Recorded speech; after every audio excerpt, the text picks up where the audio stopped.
Ever tried to split a cake and everyone's got their eye on a different part? Someone's all about the chocolate, someone else wants a giant slice, and maybe someone just wants all the sprinkles. It's like a universal struggle. Yeah. How do you make sure it feels fair to everyone? Right. And get this, there's a whole area of math for this, like actual math equations dedicated to figuring this out. You're not kidding. Fair cake cutting, they call it. Seriously. So we're doing a deep dive on that today. Fair cake cutting. Who knew? We've got some research lined up, even a whole Wikipedia article on it. And it's not just about cake, Oh, no, right? definitely not. It's a metaphor, this whole cake thing. Okay, yeah, I was going to say, we're not just like professional cake eaters or something. Exactly. Dividing land, splitting up broadcast time, even like who gets rights to some new invention. It all ties back to this. So we've got this metaphorical cake, everyone wants a piece, but how do you even define fair when you're cutting it up? That's the million-dollar question.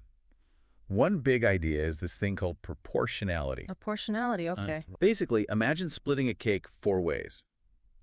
Proportionality means each person should feel like they got at least 1/4 of the value. So it's not just about the size of the slice, it's about whether each person thinks they got a fair deal based on what they care about. You got it. Yeah. And that's where it gets interesting, because that value, that's subjective, right? What you think is a fair slice might be totally different from what someone else thinks. That makes sense. But how do you actually cut the cake in a way that's actually proportional? I saw the Wikipedia article mention last diminisher and moving knife. Do those things actually work? They do. Those are methods, actual procedures that make sure, at least on paper, no one's getting a bad deal. Wait, so there are like mathematical formulas for this? That's kind of blowing my mind. Oh yeah, there's a whole bunch of them. But is proportionality the only way to think about fairness here? It feels like there could be other ways to look at it. You're on the right track. Good We've knowledge. also got this concept of envy-freeness. Envy-freeness. Okay, I'm intrigued. So picture this. Everyone's got their slice, right? With envy-freeness, you look at your slice and you're completely content. Doesn't matter what anyone else got, you're happy with yours. No envy here. Oh, I love that feeling. That pure cake-induced contentment. Right. So that's the goal here. So is envy-freeness basically the same as proportionality? Or are they different? Not automatically the same. They sound similar, but think about it. Remember that example from the Wikipedia article with Alice and George? The half chocolate, half vanilla cake? That's the one. Alice was all about the chocolate. Big chocolate fan, that Alice. Exactly. She valued the chocolate at a 9. Vanilla was just a 1 to her. George, he saw the chocolate at a 6. Vanilla a 4. So different priorities. Makes sense. Now imagine Alice cuts the cake, tries to be fair. She gives herself like 913ths of the chocolate. George gets a smaller 413ths. They value the vanilla equally, so it seems proportional, right? Everyone got at least half of what they see as the total cake's worth. But would George be secretly wishing he had more of that chocolatey goodness? Exactly. Even if his slice is fair overall, he might still be eyeing Alice's portion with a little bit of envy. It's so true, isn't it? Even if you get what you think is a good deal, you see someone else with a bigger piece of your favorite part. Human nature. Fascinating stuff, isn't it? This is what makes fairness so tricky. There's all these different angles. Definitely makes those arguments over the last slice of pizza seem way deeper than they really are. But is there even a way to guarantee this envy-freeness in cake cutting? Or are we all doomed to a life of cake envy? You'd be surprised. Mathematicians have come up with ways to achieve this, even in pretty complex scenarios. No way. Seriously, there are methods for this. The Wikipedia article mentions procedures by Stromquist and Simmons. Wow. Okay. So there really are ways to divide things so that, at least in theory, nobody feels even a little bit of envy? It's pretty wild. These procedures, often using what are called moving knives, don't actually involve infinite cutting in real life, but they theoretically guarantee that you can get an envy-free result. Moving knives. Okay, I need to hear more about this. We can get into that. So while I might not be using these techniques for my next birthday cake, it's pretty cool to know they exist. But are there other fairness criteria besides proportionality and this envy-freeness thing? I feel like the Wikipedia article mentioned a couple more, right? Yeah, a couple more came up. Equitability and exactness. Equitability, exactness, those sound even more I don't know, nuanced. What's the deal with those? So with equitability, it's like everyone gets a slice they see as having equal value. Not necessarily the same portion of the whole cake, but equal value to them. Imagine everyone agrees one scoop of ice cream is like 2 cookies, right? You want everyone to get that value. Even if some get more cookies, some get more ice cream. Ah, okay, so it's about making sure everyone feels equally satisfied, not just getting the same proportion. Makes sense. Okay, what about exactness?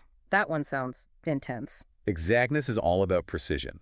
Like imagine dividing shares in a company. Someone owns 20%, someone owns 80%.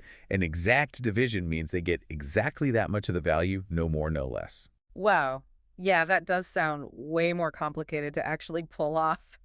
You'd need to know exactly what everything's worth. Okay, so you've got proportionality, envy-freeness, equitability, exactness. My head's spinning. That's a lot to think about, just to divide things fairly. And we're just scratching the surface. Remember that part in the Wikipedia article talked about geometric constraints? Oh, right, geometric constraints. What does geometry have to do with cake? I'm not picturing protractors and stuff. It's when the cake isn't a simple shape. Imagine dividing land, but everyone needs access to a road or a water source, right? Right. Or splitting up broadcast time. You can't just have random chunks of seconds scattered through the day. Okay, now I see how this gets real world applicable. But this all assumes everyone's being honest about what they like, right? What if someone tries to game the system, be dishonest about their preferences? You're thinking strategically. That's where truthfulness comes in. There's weak truthfulness, where as long as you're honest, you're guarantees your fair share. Even if everyone else is trying to cheat, you're good. That's good, at least. But wouldn't it be better if lying just didn't work, period? Right. That's strong truthfulness. Hmm. Being honest is the best strategy for everyone. Sadly, most cake-cutting procedures aren't that strongly truthful. So maybe those arguments over the last slice of pizza weren't so innocent. Maybe there were some secret math geniuses at work. But hey, beyond truthfulness, what about efficiency? Is that a factor here? Efficiency, absolutely. Yeah. It's not just about not wasting cake. It's about whether the division makes the most people happy overall. Maximizing that utility. One concept is Pareto efficiency. Imagine, there's literally any way to make one person happier with their slice without making someone else less happy. That's Pareto efficiency. So it's like finding that sweet spot where everyone's as happy as they can be given the circumstances, right? Nobody can swap slices and have it be a net positive. I got it. But then we have utilitarian maximality, and that aims for the highest total happiness for the group. Okay, I'm intrigued. Tell me more about that. How does this utilitarian maximality actually play out? Give me an example. Give me an example.